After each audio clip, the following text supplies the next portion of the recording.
করুন। বলছি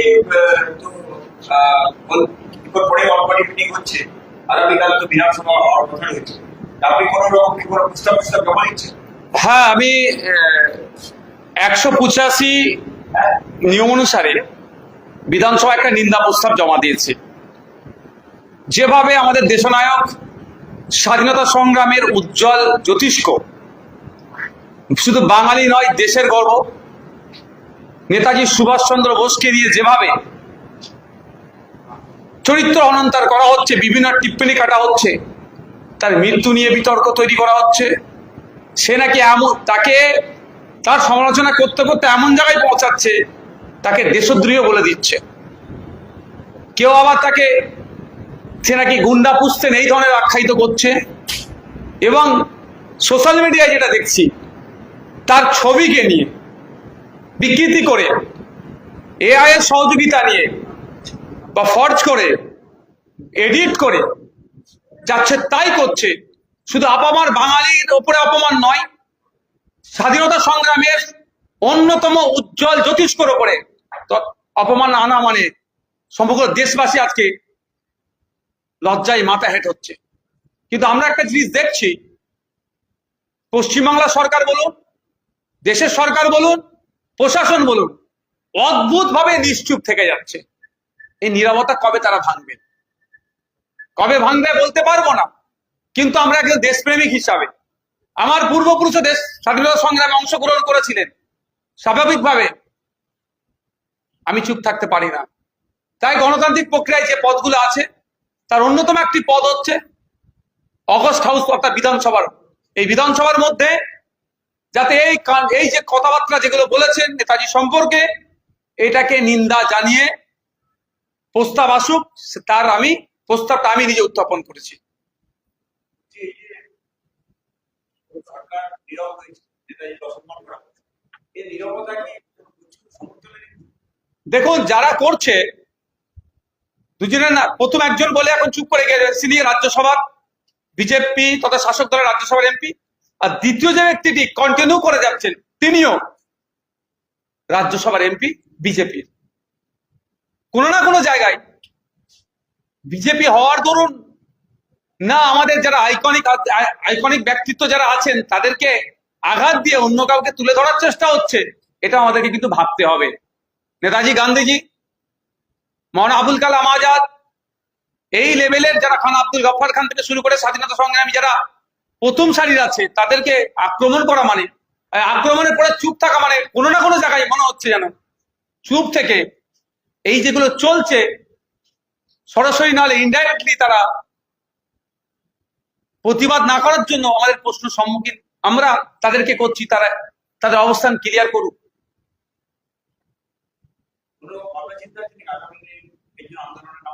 অবশ্যই চারদিকে আন্দোলন সংগঠিত হচ্ছে গণতান্ত্রিক প্রক্রিয়ায়, আমরাও নামছি খুবই তাড়াতাড়ি। মুখ্যমন্ত্রীর নির্দেশে বিকল্প শরণার্থীর বিরুদ্ধে এবং রাজ্য সরকার চাইছে যে এটা আমাদের আরজি করে তিলোত্তমা, আমি তো বিধানসভাতে যেদিন হেলথ বাজেটের উপর আলোচনা হয়েছে সেদিনকে আমি চর্চা করেছি যে আমাদের বাড়ির মেয়ে, তিনি কর্তব্যরত অবস্থায় সরকারি প্রতিষ্ঠানে যেভাবে খুন হয়ে গেল, এখনো ইনসাফ পাইনি। আমরা বলছি ইনসাফ দেওয়া হোক। এটা বলেছিলাম হেলথ ডিপার্টমেন্টের কোনো যদি স্পেশালি কোনো ভাবে তারা যদি এটাকে আরো মানে এই ফাস্ট ট্র্যাক করতে পারে, তারাও কথা বলেছেন। মানে দেখা যাক যে কত দ্রুততার সাথে বিচার পায়। কারণ অনেকে অনেক কথা বলেন, অনেক দেখছি তো, কিন্তু একটা সময় হয়তো ফ্লো তুলিয়ে দেবে, তারপরে সেটাকে ধামাচাপা পড়ে যাচ্ছে। ঠিক যেভাবে দেখলাম সিআইডি সিগনেচারের কেসে যা তৎপরতা দেখাচ্ছিল, প্রথমে শুরুতে যা তৎপরতা দেখাচ্ছিল অতটাই তারা ধীরগতি হয়ে গেছে। তারপরে কদিন পরে দেখছিলাম সেবাশ্রয় ক্যাম্প নিয়ে যে তৎপরতা দেখানো শুরু হয়েছিল, আবার চুপ করে গিয়েছে। যাদের সম্পর্কে এত কিছু সে বর্তমানে এখন ইন্ডিয়াতেই না।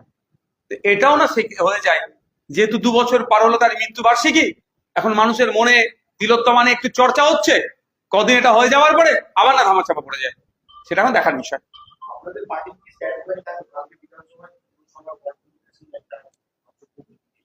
হ্যাঁ, এখনো তো বিয়ে কমিটির আসেনি, কত কত টাইম বরাদ্দ করা হচ্ছে।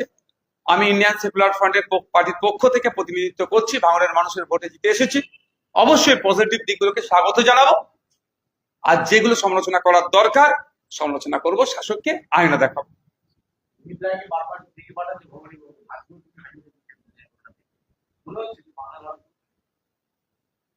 বিশ্বাস এখন আমি করতে পারছি না, যতক্ষণ না ধরা পড়ছে আমি লাফালাফিও করবো না। কালীঘাটের সেই বহু চর্চিত কাকুর সেই বাণীটা মনে পড়ে যাচ্ছে যে আমার বসের গায়ে অব্দি কেউ টাচ করতে পারবে না। আমি এতটুকুই বলবো বিষয়ে।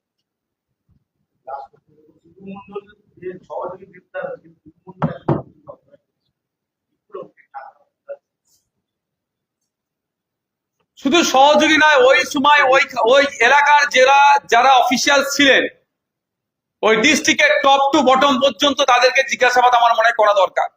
কারণ এই টাকাটার উৎস কোথায়? স্বাভাবিকভাবে সরকারি সম্পত্তি হয়, কয়লা, বালি, পাথর, এটা থেকেই তো হবে।